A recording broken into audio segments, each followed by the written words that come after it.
जब अधर्म बढ़ता है, लोग धर्म का मजाक उड़ाते हैं। जब सत्य को छुपा दिया जाता है और झूठ को सत्य बता दिया जाता है, और अधर्म के साथ साथ जब मानविकता भी विनष्ट हो जाती है, तब विष्णु जी अवतार लेते हैं। मत्स्य अवतार से लेके कृष्ण अवतार तक हर एक अवतार के पीछे उनका कोई ना कोई उद्देश्य था। और अब आने वाला है कल्कि, विष्णु का अंतिम अवतार, जो लाएंगे एक नई शुरुआत। तो क्या है कल्कि? कल्कि सिर्फ नाम ही काफी है। तो इस वीडियो में बढ़ने से पहले, कल्कि के बारे में जानने से पहले, आप सभी को मेरे चैनल में फिर से वेलकम। आज हम इस वीडियो के माध्यम से कल्कि के बारे में बहुत सारी चीजें जानने वाले हैं। कल्कि यानी कि विष्णु जी की जो अंतिम अवतार है। तो अगर आप इस टॉपिक पे इंटरेस्टेड हो और आपको कल्कि के बारे में जानना है या फिर विष्णु जी के अवतारों के बारे में जानना है, तो मेरे साथ इस वीडियो में बने रहिए एंड तक। आई होप आपको बहुत ही इंफॉर्मेशन मिल जाएगी और आपको ये वीडियो बहुत अच्छा लगेगा। तो चलिए बढ़ते हैं वीडियो की ओर। पहले हम जान लेते हैं इस कल्कि शब्द का अर्थ क्या है और ये कल्कि शब्द कहाँ से आया, और विष्णु जी के अंतिम अवतार की नाम कल्कि ही क्यों होंगी। और भी तो नाम हो सकते थे ना, लेकिन कल्कि ही क्यों? हाँ, हम लोग हमारे पुराणों से, हमारे पुराने भविष्यवाणियों से, पुराने मंदिरों से, उनकी जो दीवार पे जो लिपि है, फिर हमारे जो पुराने धर्म ग्रंथ है, इन सभी से हम लोग जान पाते हैं विष्णु जी का अंतिम अवतार होगा कल्कि। उनका नाम कल्कि क्यों है? कल्कि एक संस्कृत शब्द है जो कलका से आया है। कलका का मतलब होता है मैल या फिर गंदगी, और कल्कि का मतलब है एक ऐसा दिव्य शक्ति जो इस मैल और गंदगी को मिटा देगा। यानी कि कल्कि शब्द का अर्थ होता है जो पापों को विनष्ट करेगा, मैल और गंदगी को दूर करेगा। तो इसीलिए भगवान विष्णु की अंतिम अवतार के नाम होगा कल्कि, क्योंकि जिस समय कल्कि का आगमन होगा उस समय धरती में बहुत ज्यादा मैल, गंदगी, अविचार और अमानविकता भर जाएगा। चारों ओर विनाश का आग फैलेगा, चारों तरफ अधर्म, कुत्सित मानविकता दिखाई देगी। तो वही मैल को दूर करने के लिए हमारे विष्णु जी आएंगे कल्कि अवतार लेके। ये कल्कि अवतार होगा एक योद्धा का, जो धरती से लूट, अधर्म, पाप, अमानविकता, कुत्सितता को दूर करेगा। भगवान विष्णु के ये 10वें अवतार होंगे और विष्णु पुराण, भगवद गीता, अग्नि पुराण, महाभारत जैसे ग्रंथों में इनका स्थापित उल्लेख है। तो चलिए हम लोग एक छोटी सी जर्नी पे चलते हैं विष्णु जी के 9 अवतारों के साथ। यानी कि हम लोग जानेंगे विष्णु जी के 9 अवतार और उनका उद्देश्य क्या था इस धरती में आने के लिए। सबसे पहला अवतार है मत्स्य। महाप्रलय में देवों को बचाने के लिए विष्णु जी ने ये मत्स्य अवतार लेके इस धरती में आए थे। दूसरा है कूर्म। समुद्र मंथन में मेरु पर्वत को सपोर्ट करने के लिए हमारे विष्णु जी इस कूर्म अवतार में धरती में आए थे। फिर आता है वराह। भूदेव को हिरण्यकश्यप से बचाने के लिए विष्णु जी ने ये अवतार लिए थे। फिर आता है नरसिंह। इस अवतार के बारे में हम सभी थोड़ा बहुत जानते हैं। नरसिंह अवतार विष्णु जी इसीलिए लिए थे ताकि हिरण्यकश्यप जैसे दानव का वो विनाश कर पाए और हिरण्यकश्यप से इस धरती को बचा पाए। फिर आता है वामन अवतार। इस अवतार के बारे में आप सभी कभी ना कभी जरूर सुने होंगे। बालीराज जो सबसे दानी राजा थे, का दान को लेके एक बहुत ही दम्भ था। वो सोचते थे वो सबको सब कुछ दान कर सकते हैं। उसका वो पावर है कि वो किसी को भी कुछ भी दान कर सके और वो बहुत ही ज्यादा दानी था। हम सभी को पता है अति कोई चीज अच्छा नहीं होता है, अति दान भी अच्छा चीज नहीं होता है। बाली राजा को शिक्षा देके धरती में हर एक इंसान को धर्म के पद पे लाना, यही मकसद था विष्णु जी के वामन अवतार का। फिर आता है परशुराम। परशुराम अवतार लेके विष्णु जी कायसरों का संहार किए थे। फिर आता है हमारे राम जी का अवतार, मर्यादा पुरुषोत्तम, लंका के रावण को हराना। यही तो मेन मकसद था राम अवतार लेके इस धरती में आने का विष्णु जी की। राम अवतार लेके जब विष्णु जी इस धरती में आए, उन्होंने हमको सिखाया कि मर्यादा में रहा कैसे जाता है, मर्यादा पुरुषोत्तम किसे कहते हैं, मर्यादा संस्कृति और सत्य की राह में कैसे चला जाता है, बुरे असुरों का वध कैसे किया जाता है। चाहे कोई भी कितना भी बड़ा शिव भक्त या फिर देवता का भक्त क्यों ना हो, अगर वो गलत है तो वो गलत है। उस गलती को अंत करने के लिए विष्णु जी हमारे राम अवतार लेके इस धरती में आए और हमको सिखा के गए कि मर्यादा में कैसे चलना चाहिए। और एक बड़ी सीख, आप जितनी भी बड़ी भक्त क्यों ना हो भगवान का, लेकिन अगर आप अधर्म करते हो, अगर आप पाप करते हो, आपका विनाश तो निश्चित है। चाहे आप कितनी ज्ञानी भी हो, कितना बड़ा भक्त क्यों ना हो। फिर आते हैं हमारे विष्णु जी कृष्णा रूप लेके। कृष्णा रूप लेके विष्णु जी जब इस धरती में आए तो उन्होंने हमें बहुत सारी चीजों को सिखा के गए।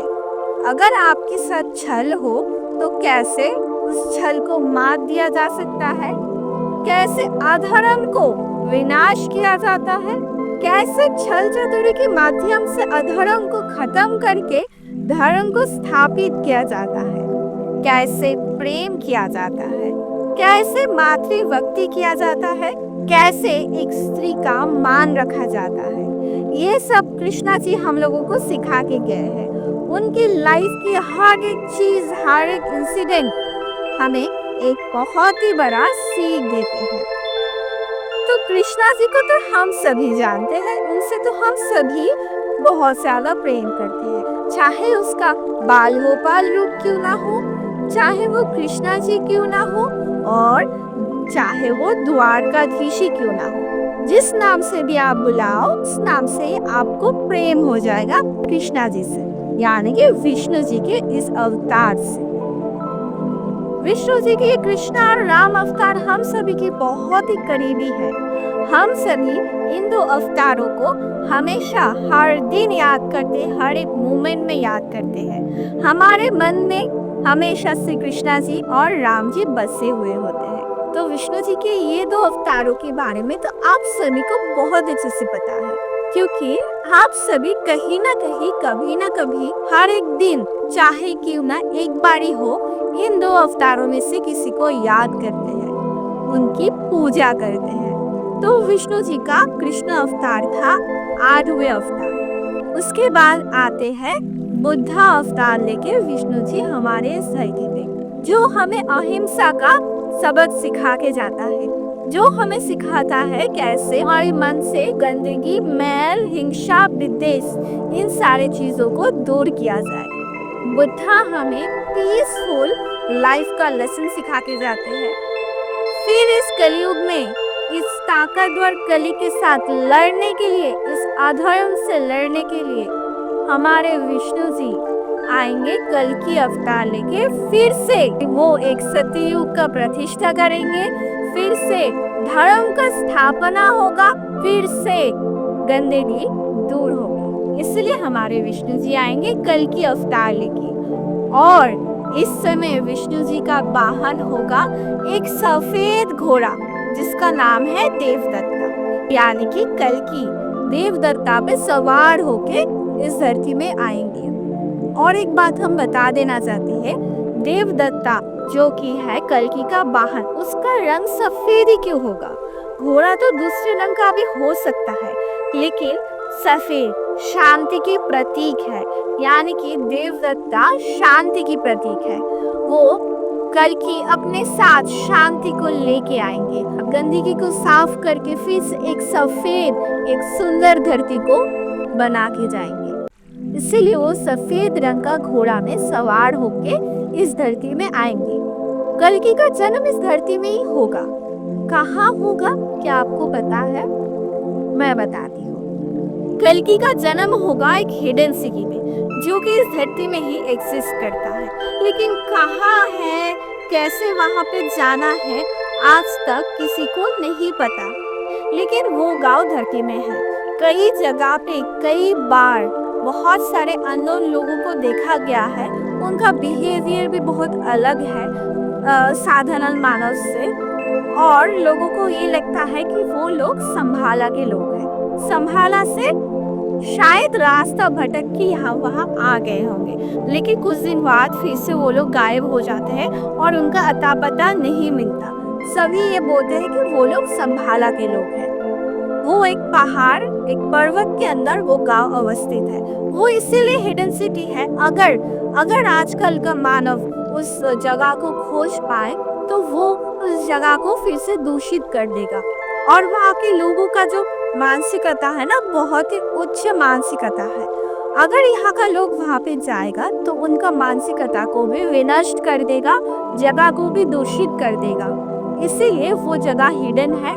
वहाँ पे कल्कि का जन्म होगा, वहाँ पे उनका परवरिश होगा, वहाँ पे उनको अस्त्र शस्त्र का ज्ञान दिया जाएगा, वहाँ पे उनको शास्त्र का ज्ञान दिया जाएगा, वहाँ पे उनको पढ़ाया जाएगा, लिखाया जाएगा, बड़ा किया जाएगा। वो गांव है संभाला। संभाला के लोग बहुत ही सुंदर, बहुत ही साफ दिल, साफ नियत के लोग हैं, और संभाला गांव बहुत ही हरा भरा, बहुत ही सुंदर एक गांव है, जो कि पृथ्वी की कई जगह पे भी वैसी सुंदरता नहीं है जैसे संभाला में है। यही हमारे धर्म ग्रंथ हमें बताते हैं। जिस धर्म ग्रंथ में कल्कि का उल्लेख है, वहाँ पे संभाला का भी उल्लेख है।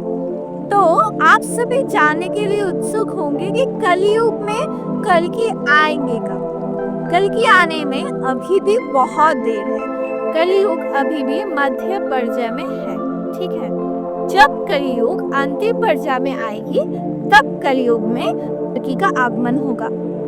अभी से ही धरती पे घोर कलयुग आ गया है। क्या हो रहा है धरती पे? पाप बढ़ रहा है, पैसे के लिए सब कुछ बेचा जा रहा है, धर्म के नाम पे व्यापार हो रहा है, गुरु और शिष्य का संपर्क एक बिजनेस बन गया है। माँ बाप को बुढ़ाने में भूल जाते हैं। शक्ति, सत्य और स्वार्थ ही जीवन का लक्ष्य बन गया है। एक दिन ऐसा आएगा जब धरती चीखेगी, और तब भगवान विष्णु अवतार लेंगे कल्कि बनके। तो हम पहले ही बता दिए थे कि संभाला में कल्कि का जन्म होगा, लेकिन कुछ लोग मानते हैं संभाला जो आज के समय में यूपी में माना जाता है, या कुछ लोग नेपाल, तिब्बत और इवन साउथ इंडिया तक मानते हैं।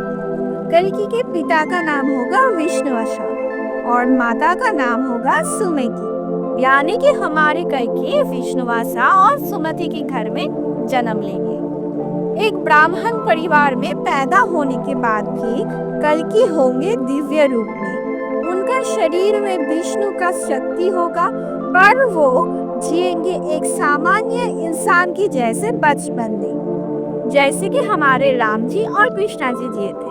कल्कि को तो अस्त्र शस्त्र का शिक्षा दिया जाएगा, और उनको ये शिक्षा देने में होगा परशुराम का योगदान। कल्कि को अस्त्र शास्त्र का ट्रेनिंग मिलेगा खुद भगवान परशुराम से, जो अमर है और एक महान योद्धा है। उन्हें मिलेगी एक दिव्य तलवार जो स्वर्ण से बनी होगी और जिसमें विष्णु जी का ऊर्जा होगी, और उनका घोड़ा का नाम होगा देवदत्त जो आसमान में उड़ता है और कल्कि का युद्ध का साथी बनेगा। जब कल्कि अपनी तैयारी पूरी कर लेगी तब अधर्म राजाओं, पापी नेताओं, झूठे धर्मगुरु और पापियों का विनाश करेगा। उनका मिशन सिर्फ भारत तक नहीं है, पूरे विश्व तक है। कल्कि भगवान एक महायोद्धा जो जहाँ पे भी पाप पड़ेगा वहाँ तुरंत खत्म कर देगा। एक ग्लोबल स्पिरिचुअल वॉर होगा और अंत में विजय होगा सच्चाई की। पापों का विनष्ट करके फिर से कल्कि लाएंगे एक नया सत्ययुग। युद्ध के बाद जब पूरी धरती साफ हो जाएगी तब फिर से सत्ययुग का आरंभ होगा। ये युग होगा प्रेम, शुद्ध भावना, करुणा, सत्य का एक युग जहाँ पे बुराई, अंधकार, गंदगी, मैल कुछ भी नहीं होंगी। धरती फिर से सांस लेगा, फिर से ये धरती हरा भरा खिला खिला सा हो जाएगा। कल्कि इस नए युग के नींव रहेंगे और इस सत्य युग लाने के बाद कल्कि अवतार में विष्णु जी फिर से अपने वैकुंठ लोक लौट जाएंगे। अच्छा, तो फिर क्या कल्कि आ चुके हैं? क्या कल्कि हमारे ही बीच इंसान बन के रह रहे हैं या फिर अभी भी वक्त बाकी है उनकी आने का? ये बात हम जैसे साधारण मनुष्य नहीं जानते, लेकिन एक बात तो तय है, अगर तुम धर्म पर हो तो तुम कल्कि के साथ हो। तो मुझे कमेंट करके जरूर बताओ, क्या आप मानते हो कि कल्कि आ गया है या फिर वो अभी भी आने में बहुत देर है? और क्या आप धर्म पे चल रहे हैं? क्या आप कल्कि के साथ हैं? ये सारी बातें हमको कमेंट में जरूर बताइए। तो अगर आप कल्कि के बारे में जानने के लिए और भी इंटरेस्टेड हो, मेरे चैनल में पहले से ही 2 और वीडियो है, मैं उसका लिंक भी इस डिस्क्रिप्शन में डाल दूंगी, वो भी आप चेकआउट कर सकते हो। वहाँ पे भी मैंने बहुत सारे डिटेल्स बताया कल्कि के बारे में और भी अच्छी तरह से, ठीक है। और आपको ये वीडियो अगर अच्छा लगा तो लाइक करना बिल्कुल मत भूलिए। आप लोगों के सपोर्ट से, आप लोगों के एक लाइक से मुझे भी मोटिवेशन मिलती है, मुझे भी आपको कहानी बताने में, अब पुरानी ग्रंथों में जो है वो बताने में और भी ज़्यादा इंटरेस्ट मिलती है। तो अगर आपको सच में मेरी वीडियो अच्छी लगी तो लाइक ज़रूर करिए और मेरे चैनल को सब्सक्राइब करना ना भूलें और अपने दोस्तों के साथ भी ये वीडियो शेयर कीजिए, अपने फैमिली के साथ भी शेयर कीजिए ताकि उन लोगों को भी कल्कि के बारे में पता चले।